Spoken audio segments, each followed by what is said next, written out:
Everyone, তো আজকে চলে এসেছি নতুন একটা ভিডিও নিয়ে। তোমরা ভিডিওটা দেখে বুঝতেই পেরে গিয়েছো আমি কোথাও একটা যাচ্ছি, আর কোথায় যাচ্ছি কেন যাচ্ছি সেটা অবশ্যই শেয়ার করব। তার আগে এটা আমি প্ল্যান করে অর্ডার দিয়েছিলাম ফ্লিপকার্ট থেকে এই ড্রেসটা, তো আমি ঠিক টাইম মতোই হাতে পেয়ে গিয়েছি। চলো, আমার শ্যাম্পু করা হয়ে গিয়েছে, আমি এবার এই ড্রেসটা পরে রেডি হয়ে যাব।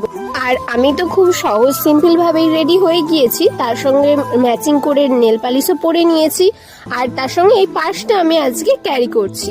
চলো এবার বেরোনো যাক, সেখানে গিয়ে দেখা হচ্ছে। আর আমি চলে এসেছি এখন। এরা হাঁটতে হাঁটতে অনেকটা দূর আমাকে এগোতে চলে এসেছে, তাই জন্য আমার গাড়িতেই উঠে পড়েছে। পৌঁছে গিয়েছি আমি এখন। তো এসে দেখছি আগেই সবাই পৌঁছে গিয়েছে, মামা মামি দিদিরা। এটা হচ্ছে আমার একটা ছোট্ট বোনু। তো যাই হোক, তারপরে এখানে তো পুজোও আরম্ভ হয়ে গিয়েছে। আমরা তারপরে খেতে বসে গিয়েছিলাম। হ্যাঁ, তোমাদের তো বলাই হয়নি আমি কেন কি জন্য কোথায় এসেছি। আমি এসেছি আজকে দিদির বাড়ি। এই ফার্স্ট টাইমে আসলাম, দিদিদের ঘর পুজো ছিল প্লাস মন্দির প্রতিষ্ঠা ছিল।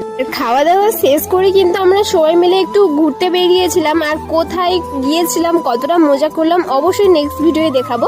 টাটা সকলকে।